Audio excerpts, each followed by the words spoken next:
Today's inspiring mind is Itzhak Beery. Let's get inspired.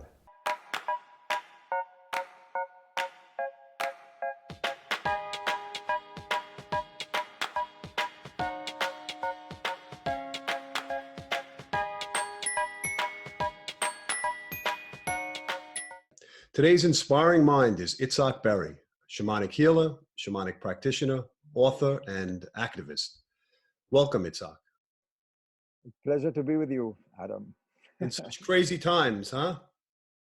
It is definitely crazy times. It's a very challenging times. It give us an opportunity to reevaluate our life. Yeah, that was my main thought in speaking with you, because I wanted to hear your insight into what you think the current situation is about. What changes will come about from this particular pandemic, and where do we go as a country? Where do we go in terms of humanity? Yeah, I think I maybe want to talk about more in an overview of that. Okay. And we talked a lot about the end, the South American, or the Andes Inca prophecy of the condor and the eagle. And for those of you who never heard about it, the the people in the South, they measure time in a little differently than we do. They have times in groups of what we call 500 years. And so every 500 years, there's a chance of recorrection of time, history, space, and consciousness. And so in 1993, a new Pachacuti began. And Pacha means earth, space, time, which is when we talk about Pachamama, we're not really talking about the earth, because that's a different word for that. Right. But Pachamama, I mean space, time, and space, basically, the time that we are in now. Right. And so in 1993, it was exactly 500 years after the assassination of the Atahualpa, the king of the Inca, by the Spaniard. And 500 years before, that was when the Spaniard came in. So the 500 years before was the age of occupation, masculine energies, the destruction of nature, and everything that we created, the industrialization of the world. And it's represented by the masculine forces. And that's represented by the eagle, because the eagle is symbolizing that qualities. It's a predator, killer, nest builder, territorial, everything that we are representing, the eagle. Right. And then the condor represents the South, which is more heart-centered society, more communal. The condor is a vulture, so he eats only animals that are already dead. He doesn't kill animals to eat, and he also is only eating certain parts of the animal, and he leaves other parts to other animals to eat. Right. So it's a sharing bird. Both of them are the highest flying birds, that they are going closer to God. That's why they're representing the reach for God. And both of us have the ability to see life in a higher perspective, with more in a spiritual perspective. So the prophecy of the condor of the eagle is that there will be time, which is 500 years, that it's a new Pachacuti that started in 1993, 95. It's pretty much coincidence with the resurrection of the shamanic movement. Right. And at that time, and I started at 1995, that the condor and the eagle will start flying in the same blue sky, in the dance of harmony and peace and cooperation, that's the prophecy. Right. That the Western civilization will teach the Southern civilizations their know-how, the technology, right? And then the South will teach the heart center, uh, the how to care for the earth, how to live with the earth in harmony. So it will be like an interaction or cooperation of that. And so we were creating a new consciousness, and that consciousness is the integration of feminine and masculine energies as one, Right. not as separate. Now, if you come to think of it, all the most of the big armies in our past civilizations carry the eagle on their flags. Right. Power. Even in the United States, that's the official bird. It's the killer bird. It's the predators, and we are like that. And I'm getting to your question, but No, it's good. It's interesting. I need to make it like a little around that, because to put it in perspectiveness. Right. So that is the eagle. The Romans had their eagle. The Nazis has their eagle. The predators regime, the masculine energies needs a masculine symbol, and that's the eagle. The prophecy of the condor and the eagle is the bringing them together, the mind Right. and the heart together, so they can start singing in unison in a beautiful harmony of the masculine and feminine energy.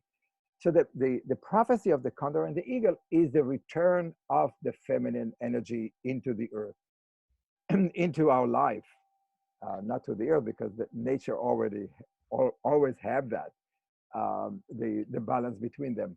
But for humans, for the human race, we are now in the very beginning, the 25 years or a little bit of more of the beginning of the 500 years Pachacuti, which means that we are now seeing the changing of these energies.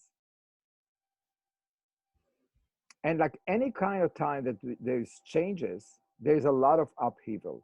Yeah. So the old regime, the old masculine oriented egos, they don't want to go peacefully.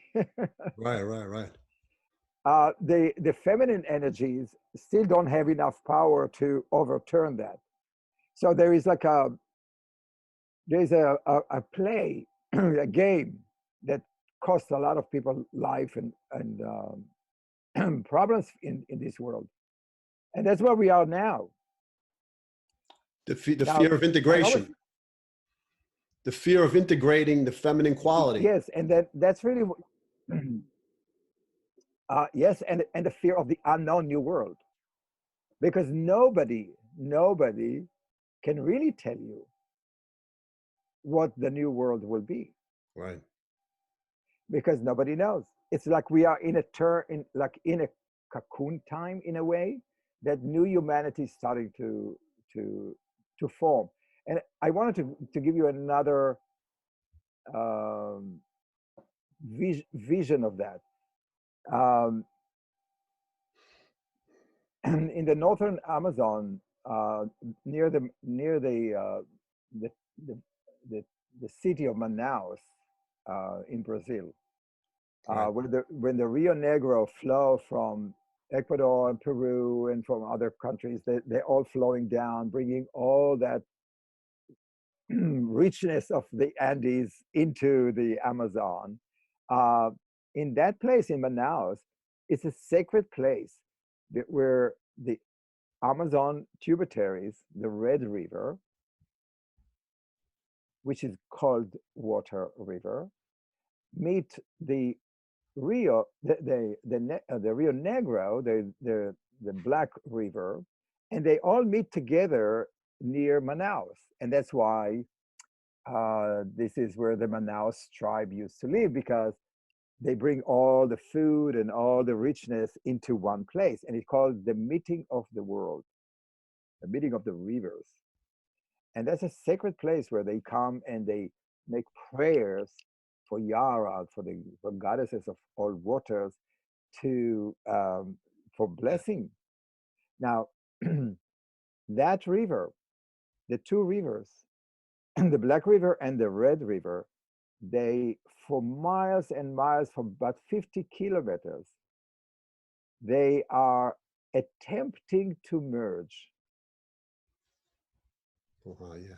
So, because the Black River is a heavy water and a lot of saturated with biomaterials and different fish from the, and it's also hot river, where the cold river of the Amazon is different fish and different things. So they need to integrate to bring these two different cultures together, and they swim together. And you can actually see the line. You know, I have pictures of it with me. I've seen that.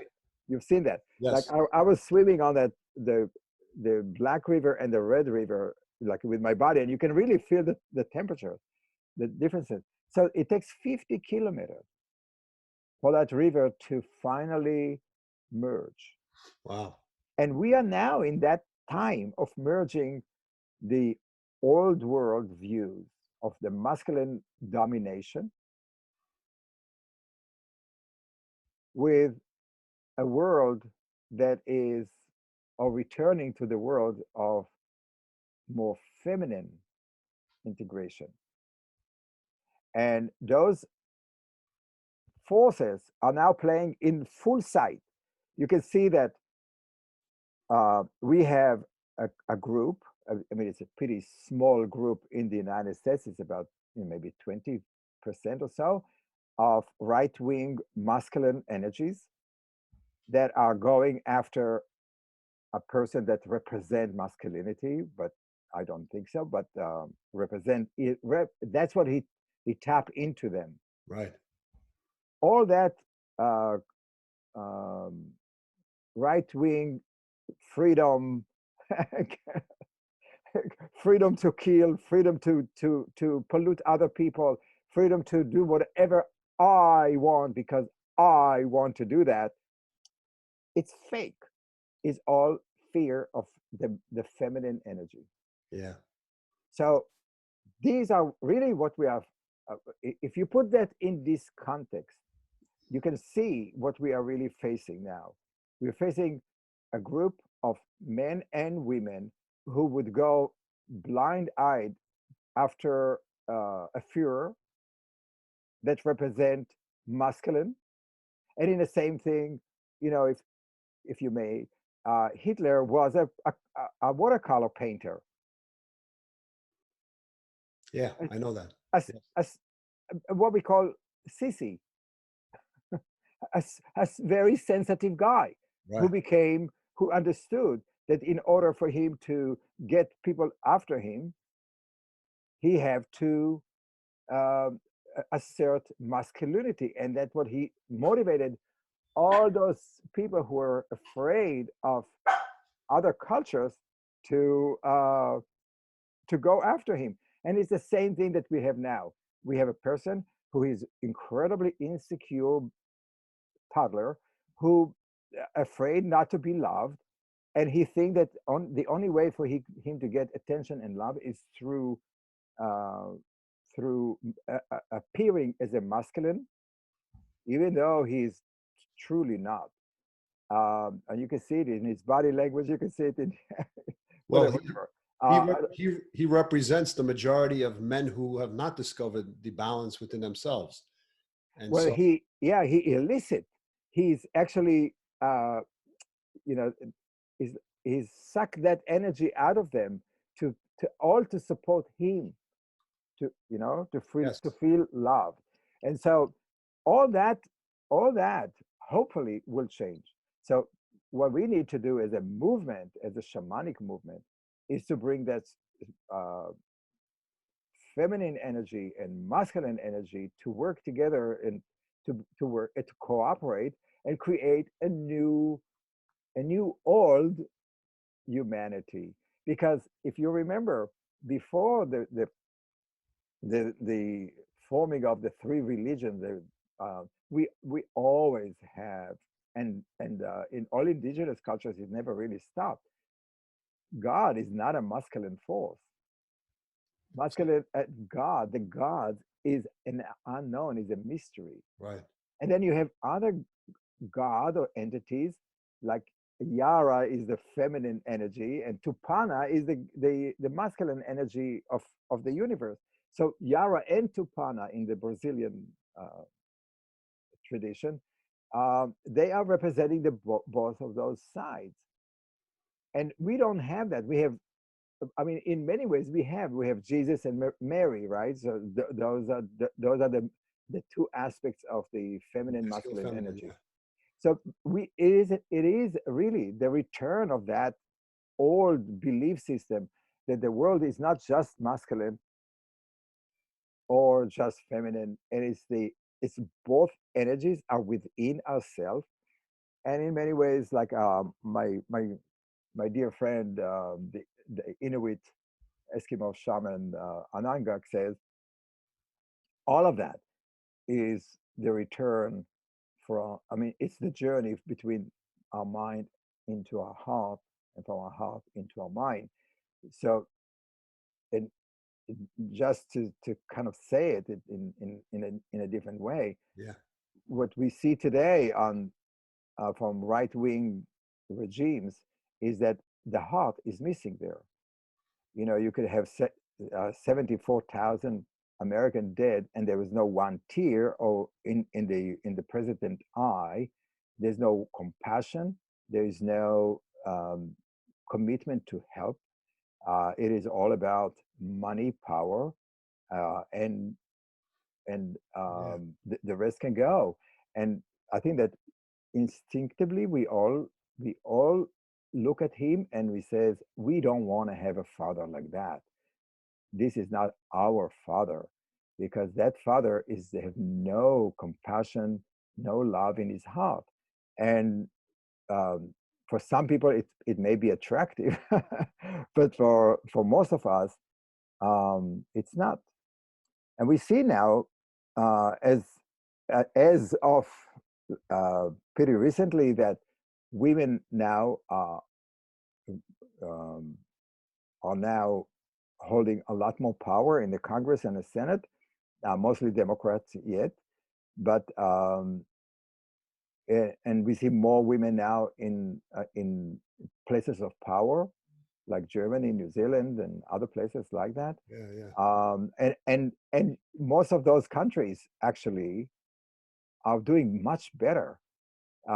With look at New Zealand, with a woman who's taking care of people because she's working with her heart and her mind together to help save people. So we are. I mean, I'm personally very much looking for the return of the feminine, not just in the arts and in the traditional way that we're looking at feminine, but into a leading role and giving an example for people how to live life and create policies that are more heart-based and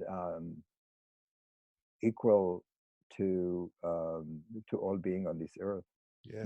More in the Bible values. Well, we're in a time where obviously the technology has advanced so far, and the only way that we are able, we've come to a place where we have to hide ourselves now in the house and sit with ourselves. And by sitting with ourselves, we have no choice but to break our ego down and at least question things in our lives. And I think this time has given people the opportunity, if they've taken the time, to at least try to chip away at that part of themselves. Yeah, I think that is beautiful because like the picture behind you, the Sedona. I spent a few years doing Vision Quest there, and we have now very much similar to that experience that I had in the canyons. We have an opportunity to sit with ourselves individually and as a society, and as a whole world, because it's a common experience to all of us.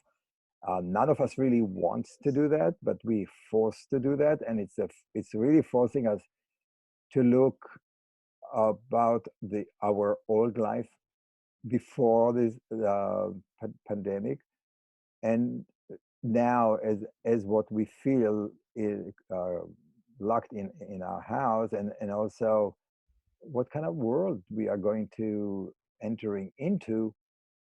And for me, and I know for you too, because we have kids and grandchildren, is what are we going to say to them? How did we leave this earth and leaving them a world that is so badly run? Like there are a lot of questions that we were asking about the Second World War. Where were you then? Why didn't you say something? Why didn't you march? Why didn't you bomb that bridge that Yeah, led to the concentration camps, or yes, and we grew up with that on that question. yeah, The United States sits on his ass until they did not bomb the bridges that took Jews into the concentration camps. It's the same thing that we have now. What are we doing? Are we burning the forest? Are we burning the air? What are we doing? How can we yeah. justify in 50 years? I was going to say something to you. Yeah, for example, the way it appears to me is that the ego is, as I said before, is so strong. You can't force somebody to drink water if they don't want to drink it, but we have to meet halfway with the values or the ideologies of one side versus the other in order to make a certain peace between different groups.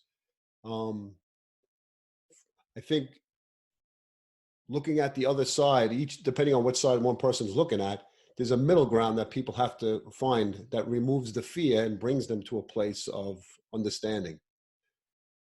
And if fear is the real cause for people to put up an ego and put up a wall, then the ego and the wall will become greater the more people get attacked or take a strong stance from the other side or whatever side it may be.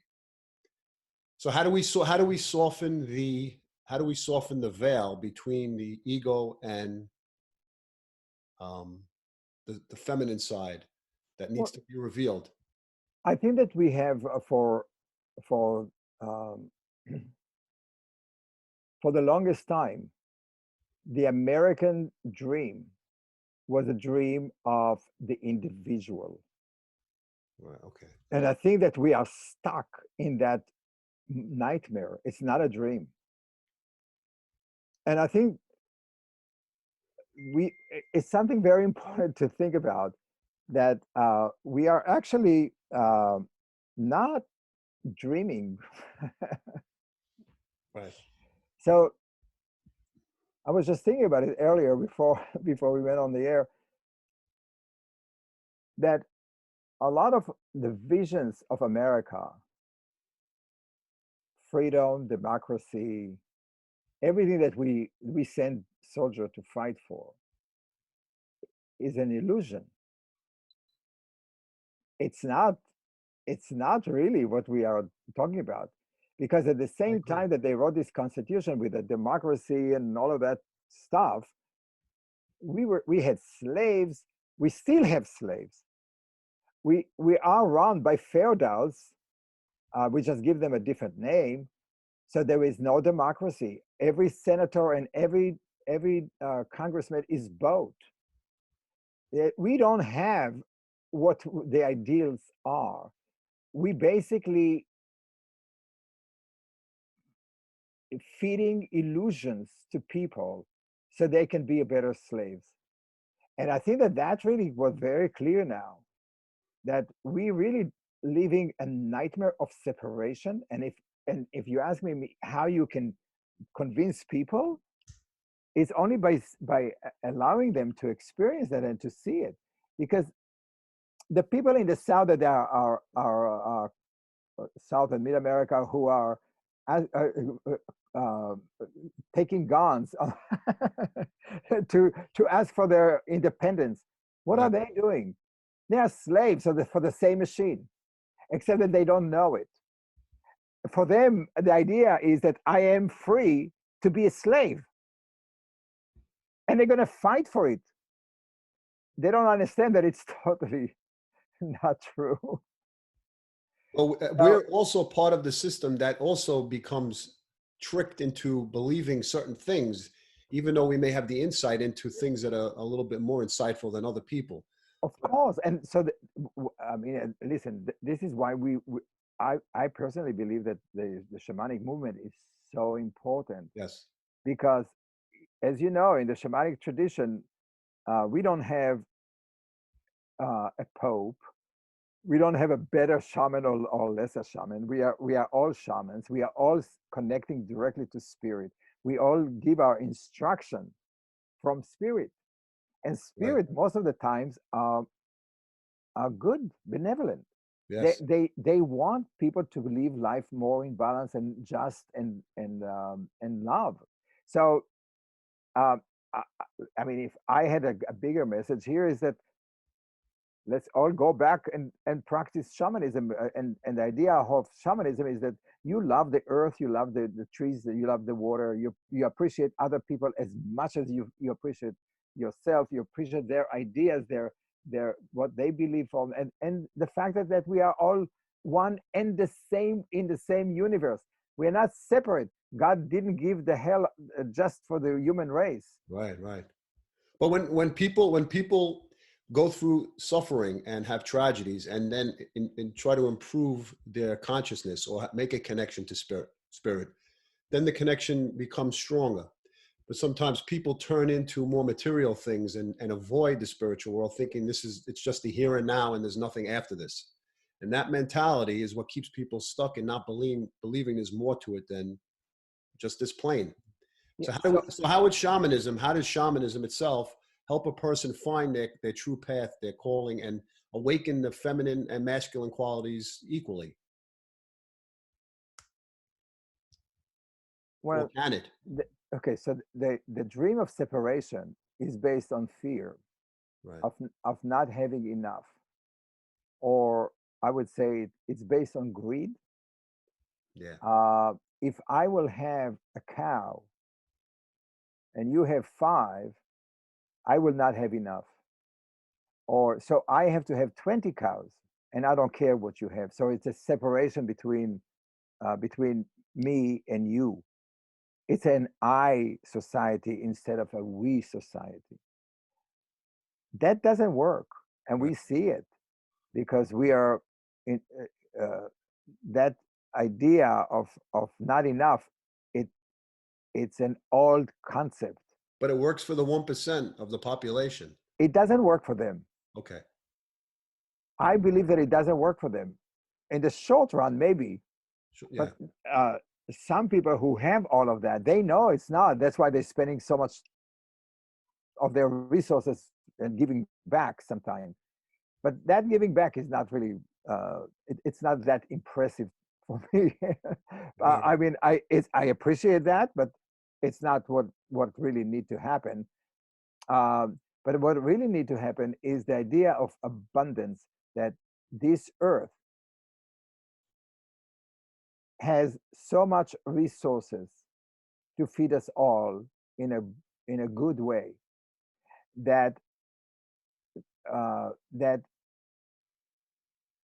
we need to make sure that every person on this earth is treated as a creature of God,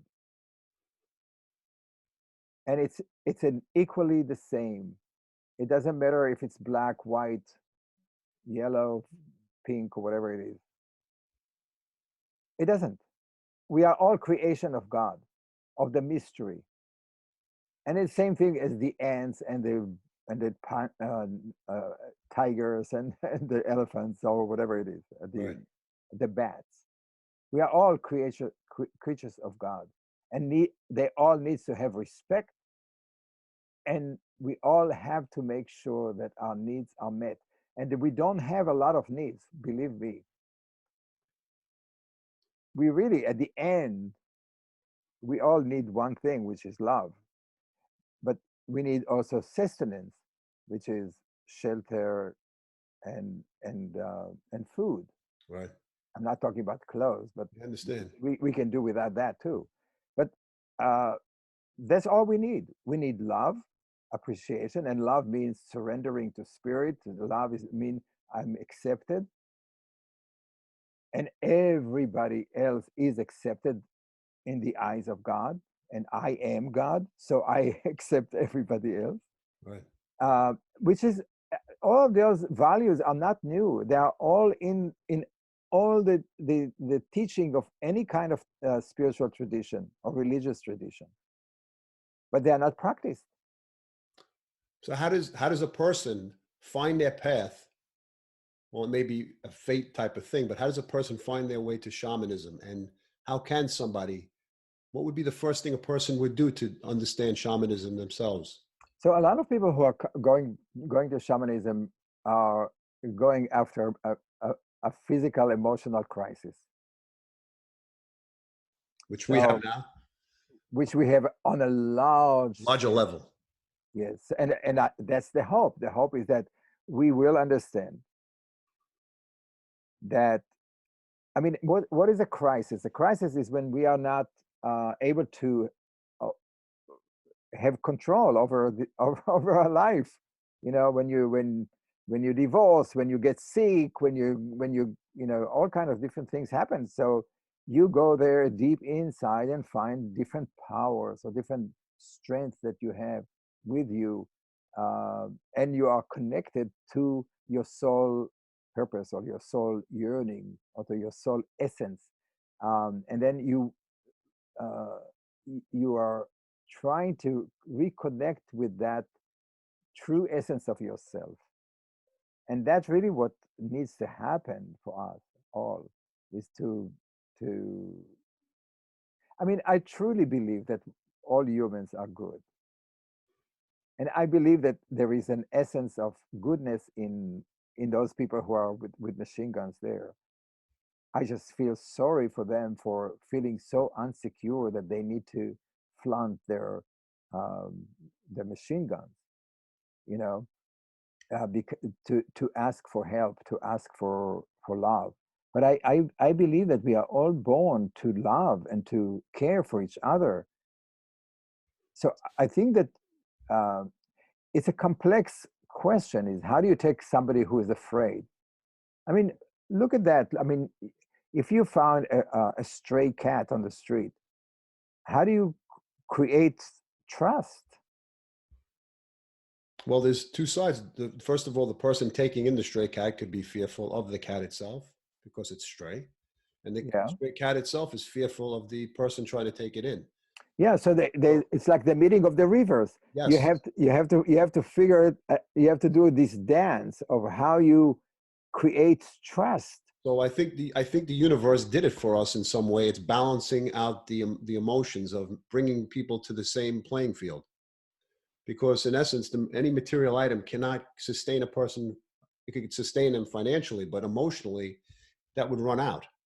So so everybody's going to be somehow on the same playing field, or at least have maybe the pressure to bring them to a place of investigating their own personal.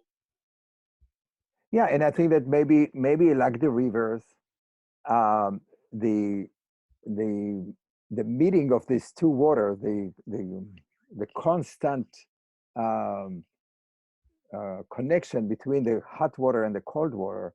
At the end, they surrender. They just they have to become one river. Right. That's so it's almost as if nature has its foot on our neck and forcing us to submit. For the ones Yes. who've submitted, they've already had the patience, and now you wait for the people who haven't yet submitted to at least come on board to have a Yeah, balancing. yeah, That's yeah. that's the lack of patience, I think. The people that have tried to do the work and tried to go inward and try to connect to spirit and try to grow. Um, I think we all have to be on that playing field. I think shamanism brings you to that road, knowing that it's okay to suffer and it's okay to go through your journey in order to find your purpose. Yeah, and if you did a vision quest, you go through all those stages. I mean, first of all, you says, what the hell I'm doing here? Right. Why did I brought myself to this place? And then what is my area? And then what I'm not going to eat? I created suffering for myself. And then you say, okay, but there is trees, there are these. And then you start to really understand the surrounding. And then you start to feel, but what happened if a mountain lion will come? What if the bear will come? What if I will be eaten by an ant? I'm going to stay here all night. Right. What happened if something happens? So all of those inner conversations we are going now through in our society. Uh, yes, and I think that's why I started with the like an overview of the prophecy, because at the end we really need to have a conceptual way of seeing our life, which is what shamanism uh, provide for us. Um, I know that other spiritual practices also provide us different way to grasp the gravity of this time. I personally believe that that way of looking at the world is is a beautiful way of seeing it. And but, like you said, we want everything now. We are very um, result oriented, immediate. Yeah. But it might take a few years. It might take 10 years. Who knows what's the implication of that? I mean, we're still processing the AIDS crisis. We are still processing. We're still processing the Second World War. I mean, it's a process of learning for human race. I remember that Ipupiara used to tell a story about his origin, that the Uruuwawu tribe, with the people from the south, they were watching us from the Palladius, and they decided that humans on this earth don't know how to take care of the earth, and they knew that this disaster is coming. That if we are not able to sustain the earth and honor the earth, there'll be a disaster. And so they decided to send a delegation and to settle in the Amazon to teach. Between the starseed people or the Yeah. In the Palladius system. And so they send a group of people. And when Ipupiara, I don't know exactly when that happened. It might be a legend, and it might be real. Uh, but when Ipupiara was born, which is almost 90 something years ago. There were 3,000 of them around in the northern Amazon. When I met him, there was only 70 or so. When he died 9 years ago, uh, he was only the only one that left. Um, or maybe there is some other people who mixed with others, but as a culture, as a tribe. So you could see that the people who were sent from the stars to teach us how to take care of the earth, right. because they were so concerned that we will Screw it destroy up. the earth. They themselves vanished, and it's all because our way of living, because we didn't listen. Yeah. and and how people in the West listen is through pain. I mean, otherwise they will just bulldoze the whole Amazon, will make it into a parking lot. Yeah. It's awful. I mean, I take groups to see that, because that's one of the things. The reason I do is because I want people to actually see oil fields and palm oil fields in the Amazon, and how big they are and how they destroy people's life. And but at the end, those people are saving us.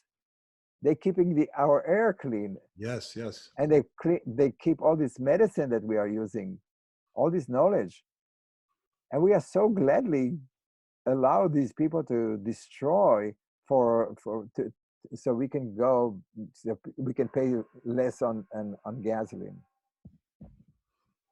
Yeah, it's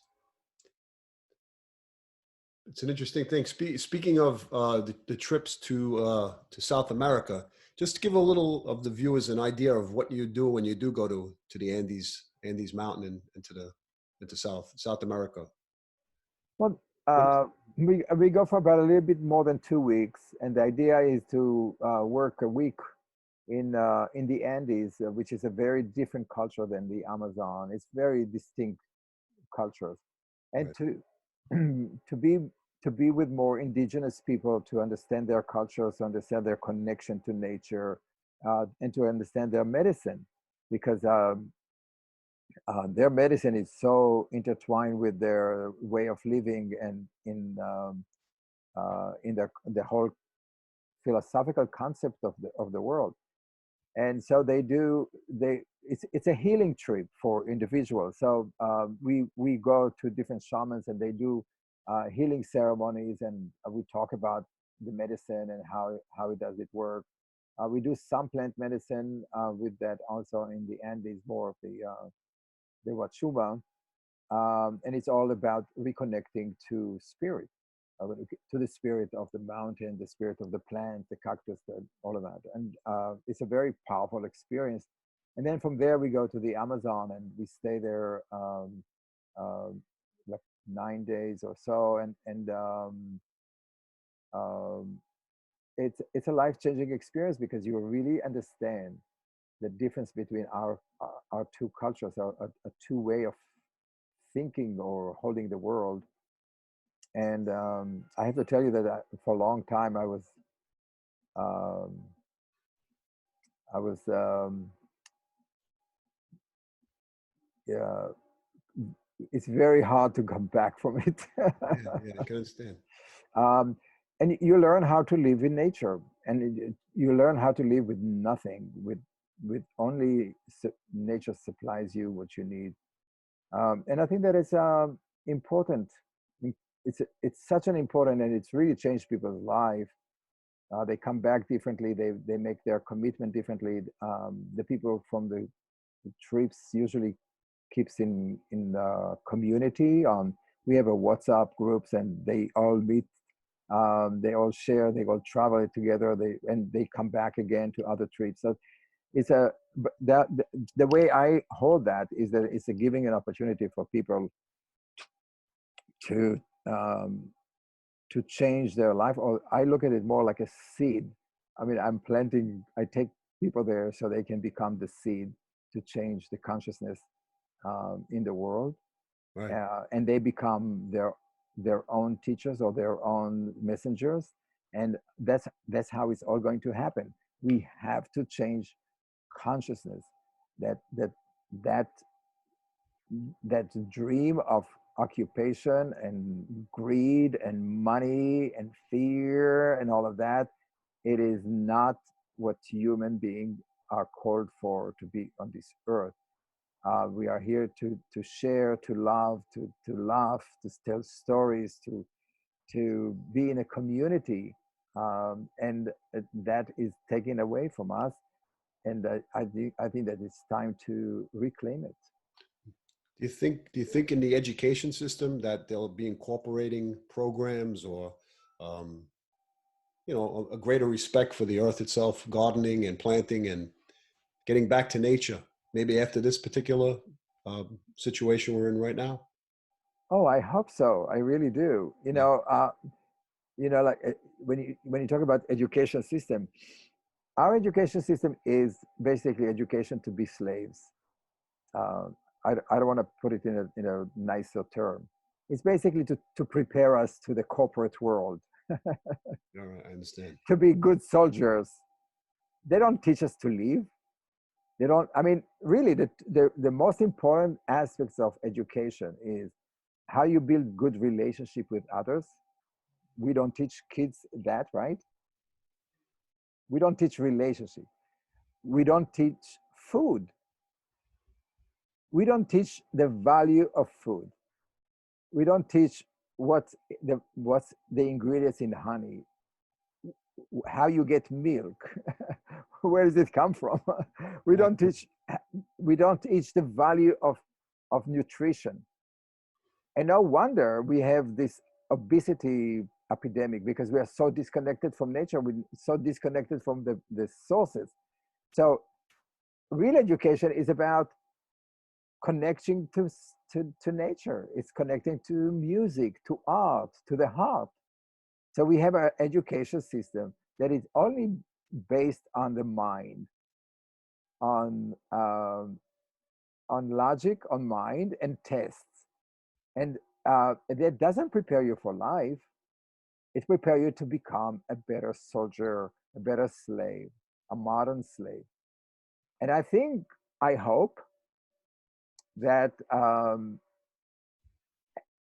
that it will change. I mean, when you go to the Amazon and you see these kids who don't go to school, Right. that learn from nature, um, and you see the smile on their face and their happiness and the curiosity to discover a new bug and a new frog, and they read the weather, they read the trees, they read. It's fascinating. When Yeah. you go to indigenous people, you don't see miserable kids. You see happy, contained kids, and it's very, very alarming, because when you are in indigenous, in the villages, or in the Amazon, and you get out of it to the cities, then all of a sudden you hear children cry. You don't hear that in the jungle. Yeah. That's funny. You don't, because they are happy. Because first of all, the children in indigenous cultures are held until they're 3 years old.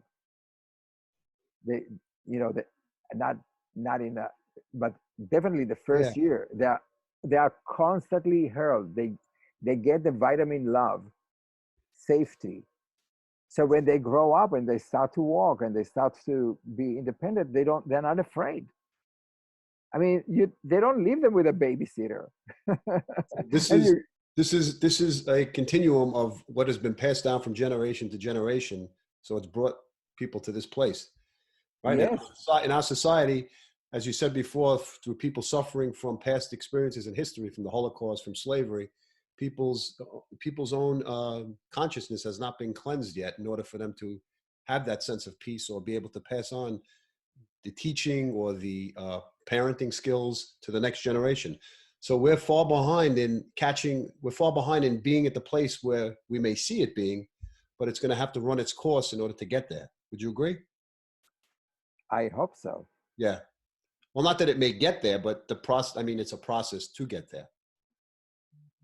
Yeah, I mean, that's exactly what I'm doubting. I'm doubting is coming out of that coronavirus crisis, would people want to go back to the old nightmare Right. because this is more familiar to them?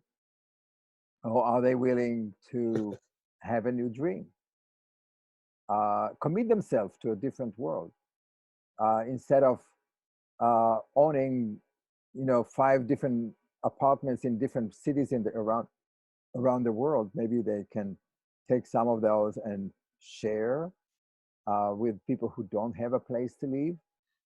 Or maybe I and maybe Adam, maybe people would not throw their old people into old age homes, so somebody else would take care of them and honor them and learn from the elders. Yeah. What's wrong with our society? Yeah. I understand that. I was, What's wrong with this society that we throw the old people to places that they would be infected and dying, hmm, instead of honoring, like in indigenous society, that the elder people are teaching the young, so they have a connection to generations and to an ancestry. yeah, I understand. we, But we the fear of death, the fear of this dream ending quickly and people not looking past just the dream itself or the illusion makes people look at old people as something they will become, and they don't want to get there or to deal with that. Well, I think, I I'm think, afraid, go ahead. yeah, I'm afraid that we are looking at old people and people who are as disposable, Yeah, as an object that finished his term. right, right. And we don't see the value in old people, in their wisdom. Who are those old people? These are people who created the patents, who created the music, who created the art, who created all these products that we are living off it now. And we are dumping them in warehouses and not even trying to save them. You're So right. I don't know. I mean, maybe more people now will decide that they will take care of their own parents in their own home and feed them and make sure that they give back to them. What's wrong with society that dump old people and to warehouses? Yeah, yeah, I understand.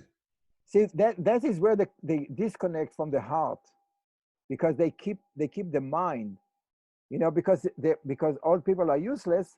Now we're going to throw them away. But who are the old people? These are the people that took us to the moon. These are the people who wrote all these incredible books that we are reading in schools. These are the people who made all these dances and all the painting that we go to museums to. Right.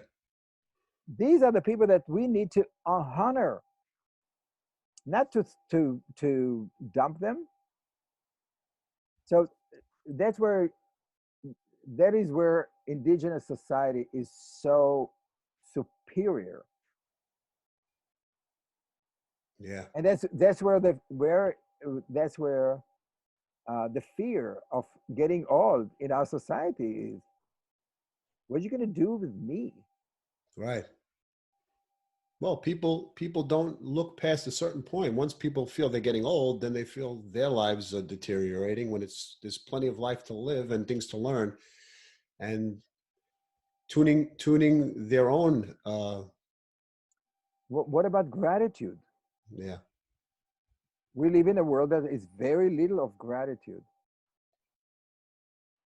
How can you, how can your children express their gratitude to you? You gave them life. You raised them. You taught them the best you could. And what are they? Are they free agents?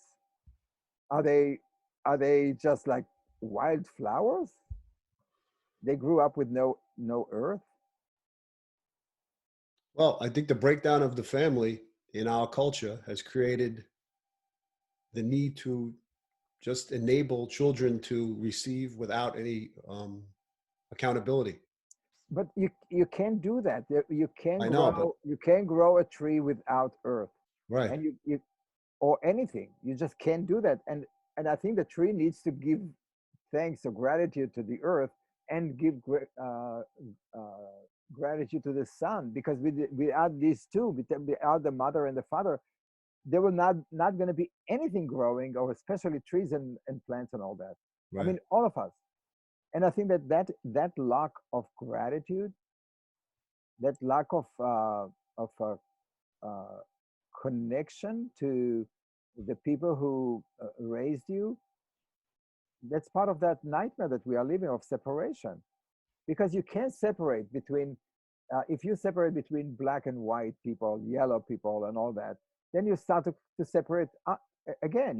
I live in a better neighborhood than you, so you are not human, and all of that. yeah, So for you, you can go and give me sandwiches in the deli, but I don't care if you're dead, because you are disposable. There will be other people from Mexico coming to serve me. yeah. If you could look at well, as you said, there was a prophecy, right, from the Schwab. Yes? The Inca. Inca, I'm sorry. Okay. So in terms of the prophecy itself, in terms of using your own guiding system or your own prophesized thought pattern, what do you think? what do you think may happen? Do you have any type of any feelings on what the future brings for us? Not I that you mean, want to commit yourself to something. I'm just maybe a general, not a vision, um, maybe a vision. my vision. I mean, Should I start drumming? I mean, my vision is. I mean, what I hope is going to happen. Okay. It's very different than what I believe is going to happen. Oh, okay. So I think that what I hope to get is that I would like to have uh, that the United States will be leading the way on global warming, that will understand the immense responsibility as the most industrial society to the well-being of all people on this earth. I hope that the United States as a society will take care of every person's health as a national security, not just as a gift. I hope that the United States will give money instead of to the army to each person, so people would not go hungry or starve, and they can support their families and get out of poverty. And I hope that that will be for around the world. I hope that the United States will create the Ministry of Peace instead of Ministry of Defense, and how to bring more peace to the world, or harmony, or cooperation in the spirit of the condor and the eagle. I hope it will be more feminine energy in our policy making in our government, and then I hope that will be a woman president, like the woman in New Zealand. And I hope that our education system, from the very, very basic uh, early age, will emphasize the heart, the intuitive arts, the creative arts, um, like dance and music and art, um, physical education, working, building teamwork, um, and learning about food and our connection to nature through food, and um, and that will change a lot. And I hope that we also will change the way we are growing food and distributing food, and to more of a localized, more autonomy communities, smaller communities that are responsible for their own well-being, that could serve or give more sense of belongingness to people, and not to be so lonely. And with that, I think all of the relationship between families, it will straighten. I think that it will be less of economic pressure to take care of their elders. Um, and if you ask me, I think what I really hope now, and this part of my also disappointment, is that we have such an amazing group of elders in this country who went through First World War, Second World War, Korea, all of those big crises, and it's a wealth of knowledge and wisdom. I would like to see these elders come together as a morality council, like very much in the format of the shamanic work, in the tribal. We need a moral council for the world that is consisting on people who are elders, that had achieved in great deals in their life, Right. and they see the world as in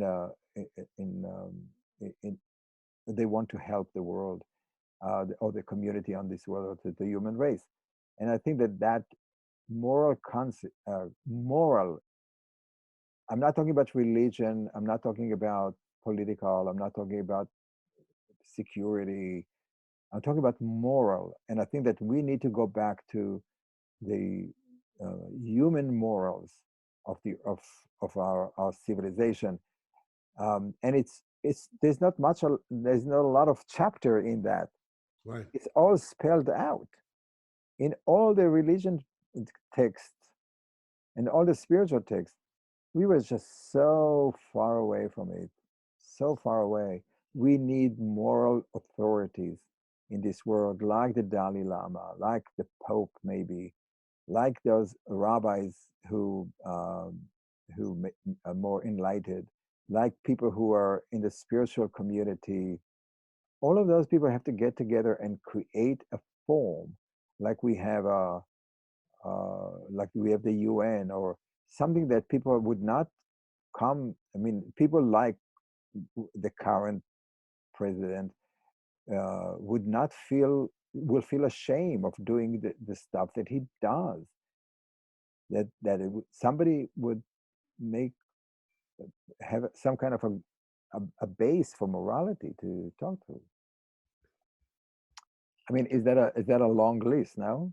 No, it's a long list, but it's understandable. But I it's all think I come. think I think the elder people, as you said, through their experiences, have come to a conclusion of what really matters, and their ego is not deflated, but has worked itself through to a place of knowing what would work best for the human race and for the generations prior, before it. So I definitely agree with that. Yeah. Now, if I believe that that will happen, Hmm.